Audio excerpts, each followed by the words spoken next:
எல்லாருக்கும் வணக்கம். தமிழ்நாட்டுக்கு ஒரு முக்கியமான மழை எச்சரிக்கை வந்திருக்கு. அடுத்த சில நாட்கள்ல வானிலை எப்படி இருக்கப் போகுதுன்னு நாம விரிவா பார்க்கலாம் வாங்க.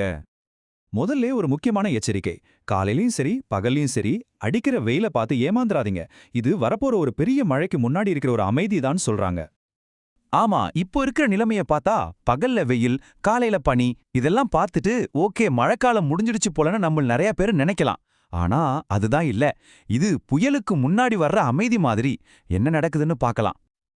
நவம்பர் 3ஆம் தேதி வரைக்கும் என்ன ஆகும்னா, பகல் நேரங்கள்ல நல்ல வெயில் இருக்கும். அதிகாலையில பாத்தீங்கன்னா ஒரு மாதிரி பனி மூட்டமா இருக்கும். அட இது என்ன டிசம்பர் மாசமான்னு தோணும். ஆனா உண்மையில இது வரப்போற ஒரு பெரிய மழைக்கான ஒரு சின்ன அமைதியான காலகட்டம் தான். சரி, இப்போ விஷயத்துக்கு வருவோம். அந்த முக்கிய நிகழ்வு எப்போன்னு கேட்டிங்கன்னா, நவம்பர் 4ஆம் தேதியிலிருந்து 8ஆம் தேதி வரைக்கும் ஒரு குறைந்த காற்றழுத்த தாழ்வு பகுதி உருவாகி நம்மள நோக்கி வரப்போகுது.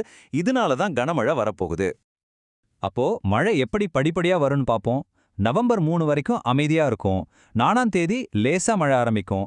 ஆனா நவம்பர் 5ஆம் தேதியிலிருந்து 8ஆம் தேதி வரைக்கும் தான் அசல் ஆட்டமே இருக்கு. மழை நல்லா தீவிரமடைஞ்சு கனமழையா பெய்யும். இந்த நாட்கள்ல நாம ரொம்ப கவனமா இருக்கணும்.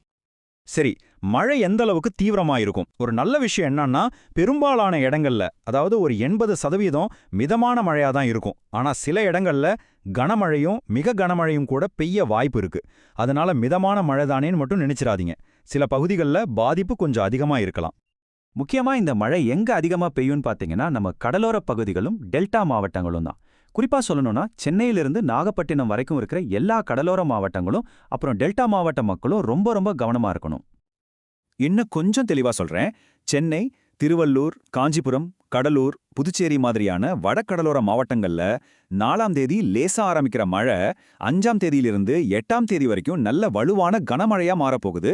அதேபோல தஞ்சாவூர், திருவாரூர், நாகப்பட்டினம் மாதிரியான டெல்டா மாவட்டங்கள்ல மிதமா ஆரம்பிச்சு சில இடங்கள்ல மிக கனமழை வரைக்கும் பெய்ய வாய்ப்பு இருக்கு.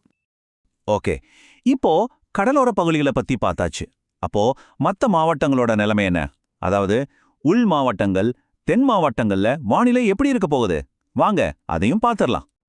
வேலூர், ராணிப்பேட்டை, சேலம், ஈரோடு மாதிரியான வட உள் மாவட்டங்கள்ல முழுசா வானிலை கூணன்னு இருக்காது. நவம்பர் 4லிருந்து 9 வரைக்கும் விட்டு விட்டு லேசான மழை பெய்யும். ஆனா கடலோர மாவட்டங்கள் அளவுக்கு தீவிரம் இருக்காது. அதனால பெரிய பாதிப்பு இருக்காது. மதுரையிலிருந்து கன்னியாகுமரி வரைக்கும் இருக்கிற தென் மாவட்டங்களுக்கு ஒரு நல்ல செய்தி. இந்த முறை அவங்களுக்கு பெரிய அளவுல மழை இருக்காது. உங்களுக்குரிய கனமழை ஒருவேளை நவம்பர் மாசத்தோட கடைசி வாரங்கள்ல வரலாம். இப்போதைக்கு நீங்க நிம்மதியா இருக்கலாம். சரி, இப்போ இந்த மழை எப்படி வரப்போகுதுன்னு பார்த்தோம். ஆனா மொத்த பருவமழை காலத்துல இது என்ன மாதிரி ஒரு நிகழ்வு? இதை எப்படி நம்ம புரிஞ்சுக்கணும்? அதை பத்தியும் கொஞ்சம் பேசுவோம். இவ்ளோ தூரம் சொன்னதும் உங்க எல்லாருக்கும் மனசுல வர்ற முதல் கேள்வி, அப்போ இது பெரிய புயலா, பயங்கரமா வெள்ளம் வருமா? இதுதான் இருக்கும். அதுக்கு என்ன பதில்னு பாப்போம். இதுக்கு பதில் இல்லை, இது புயல் கிடையாது. இது வெறும் ஒரு குறைந்த காற்றழுத்த தாழ்வு பகுதிதான். கனமழை நிச்சயமா பெய்யும். ஆனா இதனால பெரிய அளவுல வெள்ளமோ புயலோ வராதுன்னு சொல்லியிருக்காங்க. அதனால ரொம்ப பயப்பட வேண்டாம். ஆனா கண்டிப்பா நாம ஜாக்கிரதையா இருக்கணும். ஒன்னு மட்டும் ஞாபகம் வச்சுக்கோங்க, வடகிழக்கு பருவமழை இப்போதான் ஆரம்பிச்சிருக்கு. இது முதல் நிகழ்வு தான். இதுக்கப்புறம் வரக்கூடிய காற்றழுத்த தாழ்வு பகுதிகள் இதை விட தீவிரமா இருக்கும் வாய்ப்பு இருக்கு. அதனால எப்பவும் வானிலை அறிக்கைகளை கவனிச்சுட்டே இருங்க. பாதுகாப்பா இருங்க.